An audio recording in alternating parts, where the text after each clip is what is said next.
नमस्कार दोस्तों। आज हम सुनेंगे गोनू छा की कहानी, जिसका शीर्षक है माघ अमावस्या पर ढेले का टोटका। तो ये कहानी शुरू करते हैं। गोनू छा के गांव में एक बार चोरों का एक गिरोह सक्रिय हो गया। गोनू छा के घर से भी कुछ सामानों की चोरी हो गई। उन्होंने उस दिन ही संकल्प ले लिया कि जब तक वे चोरों को सबक न सिखा दें तब तक चैन की सांस नहीं लेंगे। माघ का महीना, कड़ाके की ठंड, शाम होते होते गांव में धुंध का सा छा जाता और सुबह सूर्योदय के घंटों बाद भी घना कोहरा पूरे गांव पे छाया रहता। लोग शाम होते ही या तो घूरे को घेर कर आग तापने के लिए बैठ जाते या फिर अपनी रजाइयों में दुबक जाते। गांव की सड़कें प्राय शाम ढलने के बाद निर्जन सी हो जाती।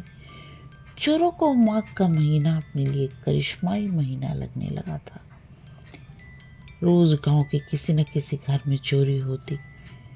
रोज चोरों की कारस्तानी का शिकार हुए घर में कोहराम मचता और जब आवाज गोनू छा तक पहुंचती तो उनका संकल्प और दृढ़ होता जाता और वे विचार मंथन करने बैठ जाते कि क्या करे कि चोरों को काबू में किया जा सके। गोनू छा ने गांव में हुई चोरियों के बारे में जानकारियां जुटाई तो उन तथ्यों का उद्घाटन हुआ कि अधिकांश चोरियां या तो 9 बजे से 11 बजे के बीच या सुबह 2:30 बजे से 4 बजे के बीच हुई हैं। गोनू छा ने इसका अर्थ निकाला कि जाड़े की रात में आमतौर पर गांव के घरों में लोग दरवाजे पर अलाव जलाकर सपरिवार आग तापने के लिए बैठते हैं या फिर घर के किसी कमरे में बोरसी में आग रखकर सपरिवार हाथ सेकने बैठते हैं। चोर या तो इस समय अपने हाथ की सफाई दिखाते हैं या फिर सुबह में जब बिस्तर गर्म हो जाता है तब रजाइयों में लिपटे लोगों को गहरी नींद आ चुकी होती है। चोर उस समय उनकी नींद का लाभ उठाकर अपने काम को अंजाम देते हैं। अब जब यह रहस्य गोनू छा ने खोज लिया तब प्रावः शाम में दरबार से लौटते समय गांव के किसी स्थान पर लगे अलाव के आसपास हाथ सेकने के लिए बैठ जाते। धीरे धीरे चोरों को पता चल गया कि गोनू छा शाम में घर नहीं लौटते। कई बार तो रात के 10-11 यहाँ तक कि 12 बजे तक उनका पता ही नहीं रहता। फिर क्या था, चोरों ने फिर से गोनू छा के घर को निशाना बना लिया और वहां से बड़ा हाथ मारने की तैयारी में जुट गए। अमावस्या की रात थी। गोनू छा गांव के मुखिया के दरवाजे से आग ताप कर अलमस्ती में गुनगुनाते हुए अपने घर आए। दरवाजे पर उन्होंने कुछ अटपटी आवाज सुनी तो उन्होंने आवाज की दिशा में देखना शुरू किया। उनके घर के पिछवाड़े बगीचा था जिसमें आम, लीची, कटहल, अमरूद आदि अनेक फलदार वृक्ष लगे और सफाई नहीं करा जाने के कारण घनी झाड़ियां फैली थी। आहट उन्हीं खड़ी झाड़ियों की ओर से आ रही थी। गोनू छा ने एक बड़ा सरोड़ा उठाया, आवाज की दिशा में निशाना साध कर फेंका तो झाड़ियों में सरसराहट हुई। गोनू छा को समझते देर न लगी कि झाड़ियों में कोई छुपा हुआ है। फिर क्या था, उन्होंने ऊंची आवाज में अपनी पत्नी को आवाज दी। जब पंडिताइन घर से बाहर निकली तब गोनू छा ने कहा, पंडिताइन देख इधर उधर बहुत ढेला होगा, 108 ढेला चुन के लाओ। आज माघ अमावस्या की रात है। आज की मध्य रात्रि तक घर के दक्षिण दिशा में 108 ढेले फेंकी जाएं तो घर के लोगों पर यदि किसी ग्रह का दुष्प्रभाव पड़ने वाला हो तो स्वतः दूर हो जाता है। जाओ, देर न करो, थोड़ी ही देर में रात का दूसरा पहर गुजर जाने वाला है। पंडिता एक वहां से बुदबुदाती हुई गई। कच्चे नींद से जगाती गई थी सो खींच गई थी। पंडिताइन जब एक ढेला लेकर आई तो गोनू छा ने ढेला अपने हाथ में लेते हुए कहा, अरे भाग्यवान, कूढ़ना बाद में, तुम्हें इस काम का महत्व नहीं मालूम इसलिए गुस्सा कर रही हो। जाओ, जितनी जल्दी हो आंचल में ढेला भर भर के यहाँ रखती जाओ, मैं खुद गिन गिन कर ढेला फेंकूंगा। ढेला फेंकने के समय मंत्र भी पढ़ना होता है। कुछ भी ऐसा मत करना जिससे मुझे गुस्सा आए।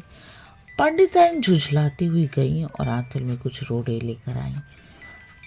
गोनू झा के सामने उन रोड़ों को पटकती हुई बोली, लोगों का उम्र के साथ दिमाग बढ़ता है तो लोग समझदार होते हैं, और एक ये है, उम्र बढ़ने के साथ साथ बेदिमाग होते जा रहे हैं। सारा ज्ञान खूंटा में टांग के जोक टोंग और टोना टोटका में लगे हैं। आधी रात होने को आई है और ये है कि खाना पीना त्याग के ग्रह दशा सुधारने के काम में लगे हुए हैं। गोनू झा ने पत्नी की झुंझलाहट पर ध्यान नहीं दिया और अंधेरे में सीधा निशाना लगाकर ढेला फेंकते रहे। पत्नी 2-3 चक्कर ढेला फेंक देने के बाद हाँफने लगी और बोली, अब मैं नहीं जाती ढेला छोड़ने। क्या बेकार के काम में लगे हुए हो? जाओ हाथ मुंह धो लो और चल के खाना खा लो। भला ढेंगला फेंकने से कहीं किसी को ग्रह दशा सुधरी है? गोनू झा ने रपटते हुए कहा, शुभ शुभ बोलो भाग्यवान, तुम तो केवल ढेला ढोने में थक रही हो। आखिर मैं जो कह रहा हूँ या कर रहा हूँ वो पूरे घर की भलाई के लिए ही तो कर रहा हूँ। पंडिताइन का गुस्सा 7वें आसमान पर जा पहुंचा। वो लगभग फुफकारती हुई बोली, मैं अब ढीला रोड़ा नहीं चुनूंगी। तुम्हें ग्रह दशा सुधारनी है तो खुद जाओ, चुनकर लाओ ढेला रोड़ा और फेंकते रहो रात भर घर के दक्षिण में। गोनू झा भी तेवर में आ गए।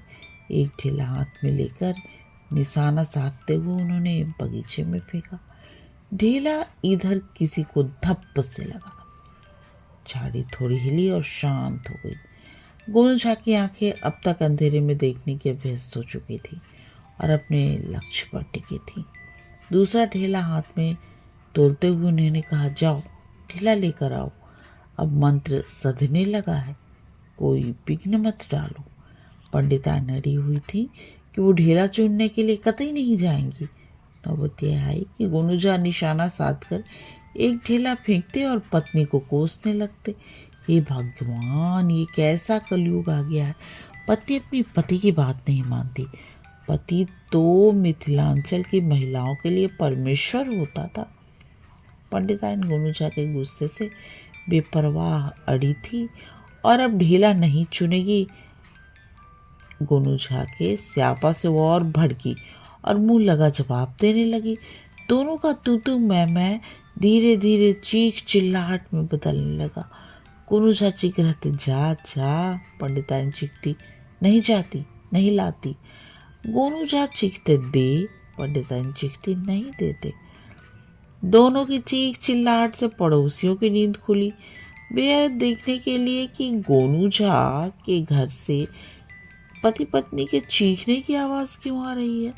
हाथ में लाठी और मसाल लिए अपने घरों से निकल आए। गोनू झा ने देखा कि आसपास के लोग उनके घर पहुंच गए हैं।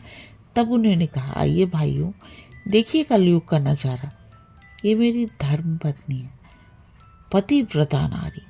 इनको मैंने इधर उधर से 108 ढेला चुनकर लाने को कहा तो 40-50 ढेला लाने के बाद अपना पति धर्म त्याग कर पति से मुंह लगाने लगी।